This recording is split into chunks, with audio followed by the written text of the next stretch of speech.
Hi, welcome to the Bible in a Year Chronological Project podcast. Today is day 4 of week 9, and my name is Andrei. We will continue to read from the New American Standard Bible. Join us live on Sunday at 6:30 p.m. on Zoom, where we will discuss what we've read this week. The details to join that meeting are in the description. Let's read. Numbers chapter 8 to chapter 10. Chapter 8 The Seven Lamps. Then the Lord spoke to Moses, saying, Speak to Aaron and say to him, When you mount the lamps, the 7 lamps will give light in the front of the lampstand. Aaron therefore did so. He mounted its lamps at the front of the lampstand, just as the Lord had commanded Moses. Now this was the workmanship of the lampstand, hammered work of gold. From its base to its flowers, it was hammered work, according to the pattern which the Lord had shown Moses. So he made the lampstand. Cleansing the Levites. Again the Lord spoke to Moses, saying, Take the Levites from among the sons of Israel and cleanse them. Thus you shall do to them for their cleansing. Sprinkle purifying water on them, and let them use a razor over their whole body, and wash their clothes, and they will be clean. Then let them take a bull with its grain offering, fine flour mixed with oil, and a second bull you shall take for a sin offering. So you shall present the Levites before the tent of meeting. You shall also assemble the whole congregation of the sons of Israel, and present the Levites before the Lord, and the sons of Israel shall lay their hands on the Levites. Aaron then shall present the Levites before the Lord as a wave offering from the sons of Israel, that they may qualify to perform the service of the Lord. Now the Levites shall lay their hands on the heads of the bulls, then offer the one for a sin offering, and the other for a burnt offering to the Lord, to make atonement for the Levites.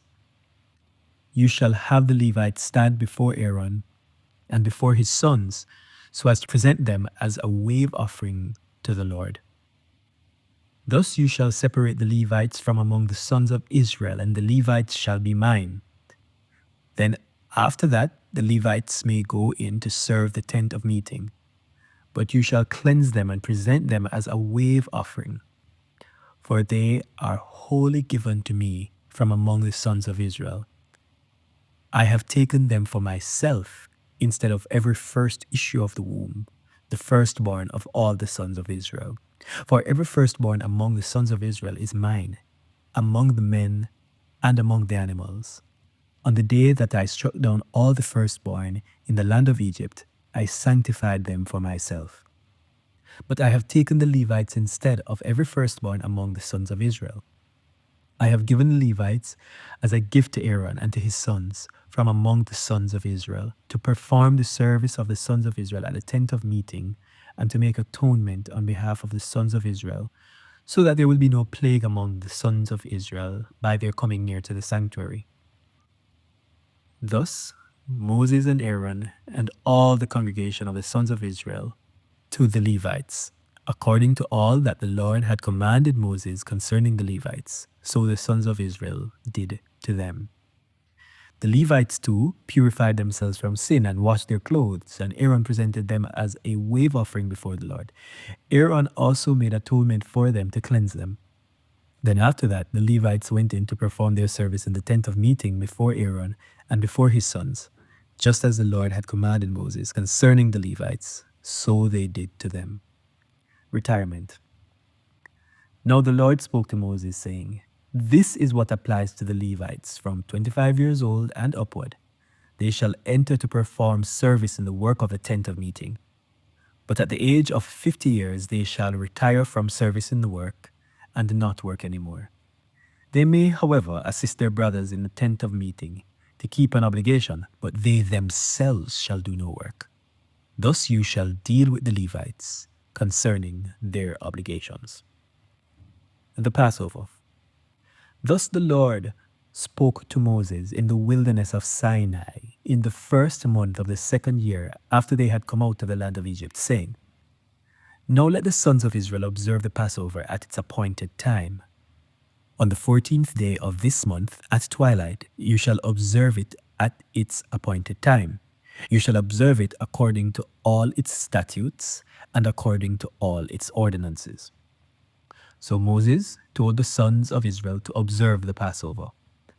They observed the Passover in the first month, on the 14th day of the month at twilight, in the wilderness of Sinai, according to all that the Lord had commanded Moses. So the sons of Israel did. But there were some men who were unclean because of the dead person, so that they could not observe Passover on that day. So they came before Moses and Aaron on that day. Those men said to him, "Though we are unclean because of the dead person, why are we restrained from presenting the offering of the Lord at its appointed time amongst the sons of Israel?" Moses therefore said to them, "Wait, and I will listen to what the Lord will command concerning you." Then the Lord spoke to Moses, saying, "Speak to the sons of Israel, saying, if any one of you or your generations becomes unclean because of a dead person or is on a distant journey, he may, however, observe the Passover to the Lord. In the second month, on the 14th day at twilight, they shall observe it. They shall eat it with unleavened bread and bitter herbs. They shall leave none of it until morning, nor break a bone of it. According to all the statute of the Passover, they shall observe it. But the man who is clean and is not on a journey and yet neglects to observe the Passover, that person shall then be cut off from his people, for he did not present the offering of the Lord at its appointed time. That man will bear his sin. If an alien sojourns among you and observes the Passover to the Lord, according to the statute of the Passover and according to its ordinance, so he shall do. You shall have one statute, both for the alien and for the native of the land. The cloud on the tabernacle. Now on the day that the tabernacle was erected, the cloud covered the tabernacle, the tent of the testimony, and in the evening it was like the appearance of fire over the tabernacle until morning. So it was continuously. The cloud would cover it by day and the appearance of fire by night. Whenever the cloud was lifted from over the tent, afterward the sons of Israel would then set out. And in the place where the cloud settled down, there the sons of Israel would camp. At the command of the Lord, the sons of Israel would set out, and at the command of the Lord, they would camp. As long as the cloud settled over the tabernacle, they remained camped. Even when the cloud lingered over the tabernacle for many days, the sons of Israel would keep the Lord's charge and did not set out. If sometimes the cloud remained a few days over the tabernacle, according to the command of the Lord, they remained camped. Then according to the command of the Lord, they set out. If sometimes the cloud remained from evening until morning, when the cloud was lifted in the morning, they would move out. Or if it remained in the daytime and at night, whenever the cloud was lifted, they would set out. Whether it was 2 days or a month or a year that the cloud lingered over the tabernacle, staying above it, the sons of Israel remained camped and did not set out. But when it was lifted, they did set out. At the command of the Lord, they camped, and at the command of the Lord, they set out. They kept the Lord's charge according to the command of the Lord through Moses. Chapter 10. The silver trumpets. The Lord spoke further to Moses, saying, "Make yourself 2 trumpets of silver of hammered work. You shall make them, and you shall use them for summoning the congregation and for having the camps set out.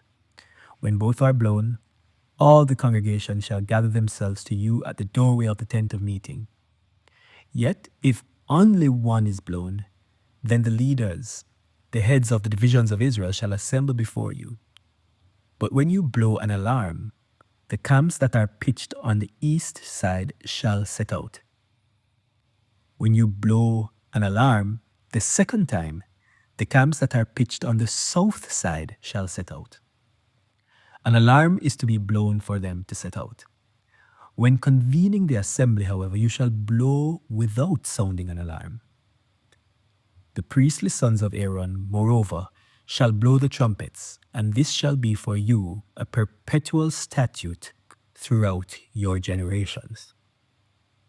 When you go to war in your land against the adversary who attacks you, then you shall sound an alarm with the trumpets, that you may be remembered before the Lord your God, and be saved from your enemies. Also, in the day of your gladness, and in your appointed feasts, and on the first days of your months, you shall blow the trumpets over your burnt offerings, and over the sacrifices of your peace offerings, and they shall be as a reminder of you before your God. I am the Lord your God. The tribes leave Sinai. Now, in the second year, in the second month, on the 20th of the month, the cloud was lifted from over the tabernacle of the testimony, and the sons of Israel set out on their journeys from the wilderness of Sinai. Then the cloud settled down in the wilderness of Paran. They moved out for the first time according to the commandment of the Lord through Moses. The standard of the camp of the sons of Judah, according to their armies, set out first with Nashon, the son of Amminadab, over its army, and Nethanel, the son of Zuar, over the tribal army of the sons of Issachar, and Eliab, the son of Helon, over the tribal army of the sons of Zebulun. Then the tabernacle was taken down, and the sons of Gershon and the sons of Merari, who were carrying the tabernacle, set out.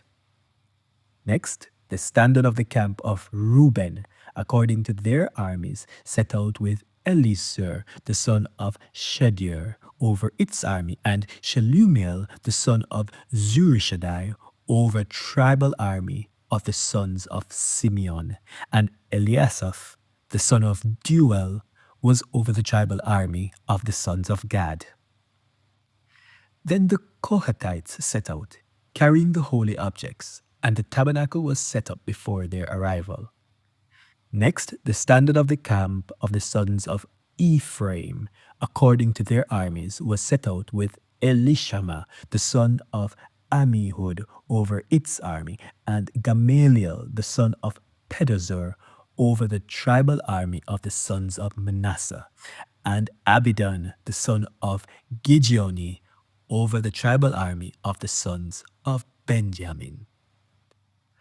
Then the standard of the camp of the sons of Dan, according to their armies, which formed the rear guard for all the camps, set out with Ahiezer, son of Ammishaddai, over its army, and Pagiel, the son of Ochran, over the tribal army of the sons of Asher, and Ahira, the son of Enan, over the tribal army of the sons of Naphtali. This was the order of the march of the sons of Israel by their armies as they set out.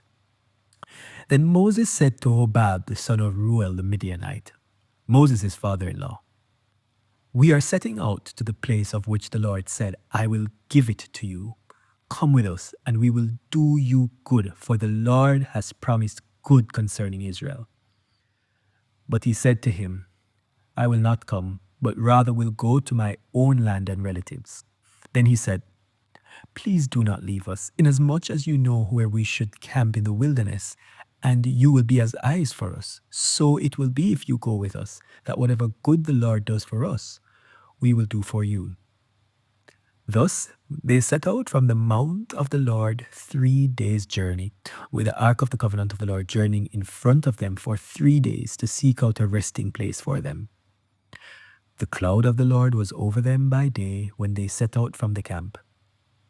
Then it came about when the ark set out that Moses said, "Rise up, O Lord, and let your enemies be scattered, and let those who hate you flee before you." When it came to rest, he said, "Return, O Lord, to the myriad thousands of Israel."